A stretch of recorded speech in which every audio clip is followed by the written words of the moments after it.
ధనుస్సు రాశి వారికి, మీన రాశి వారికి ఈ 2 రాశులలో జన్మించినటువంటి వారికి 19వ తారీఖు 3వ నెల 2026వ సంవత్సరం అంటే మనం విశ్వావసు నామ సంవత్సరాన్ని వదిలి పరాభవ నామ సంవత్సరంలోకి అడుగు పెడుతున్నటువంటి తరుణం. ఈ 2 రాశులకు అద్భుతమైనటువంటి యోగ సిద్ధి లభించబోతుంది.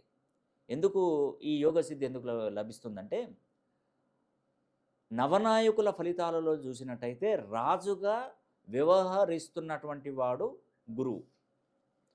ఆ గురువు సంబంధించినటువంటి రాశులు ఎవరు? ఒకటి ధనుస్సు రాశి, రెండోది మీనరాశి.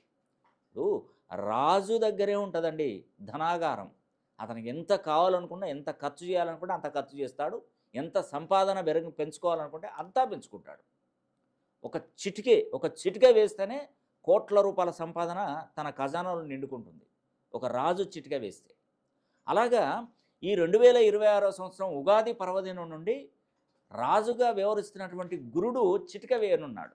ఒక విధంగా చెప్పాలంటే, అంటే వీరికి గమనించండి, ఆదాయ వనరులు పెరిగినాయి.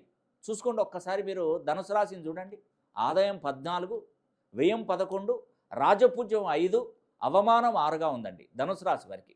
ఎంత అద్భుతం అంటే చాలా అద్భుతం అండి. తర్వాత మీనరాశికి చూస్తే ఆదాయం 14, వ్యయం 11, రాజపూజ్యం 7, అవమానం 2గా ఉంది. ఈ 2 రాశులకు చూసారా, ఆదాయ వనరులు పెరిగిపోయినాయి.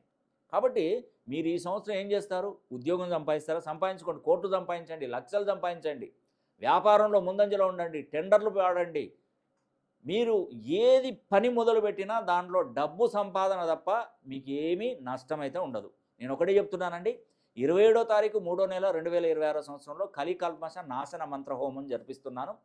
గురుబలం పెరగడానికి ₹1,00,000 విలువైనటువంటి ఒక అద్భుతమైనటువంటి దివ్యమణిని మీకు అందజేయాలనుకుంటున్నాను. అది పూర్తిగా ఉచితంగానే.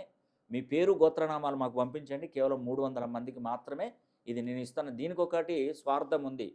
ఇంత అమౌంట్ పెట్టి మీకు ఎందుకు ఇస్తున్నానంటే, గో సంరక్షణకు ఈ యొక్క హోమం జరిపిస్తున్నాను.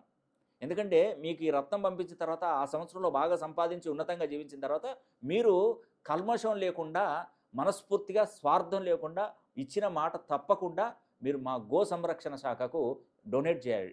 అమౌంట్ రూపంలో కాకుండా వస్తు రూపంలో. నాకు తెలిసి నేను చెప్పేది ఒకటేనండి, మాకు చేసినా పర్లేదు, లేదంటే శ్రీ వెంకటేశ్వర స్వామి గో సంరక్షణ శాఖ టీటీడీ వాళ్ళకైనా సమర్పించి ఆ రిసిప్ట్ మాకు పంపించండి. మీ పేరు మీదనే రిసిప్ట్ కొట్టించండి. లేదంటే వేములవాడ రాజరాజేశ్వర స్వామి గోసేవా సంస్థకైనా పంపించండి.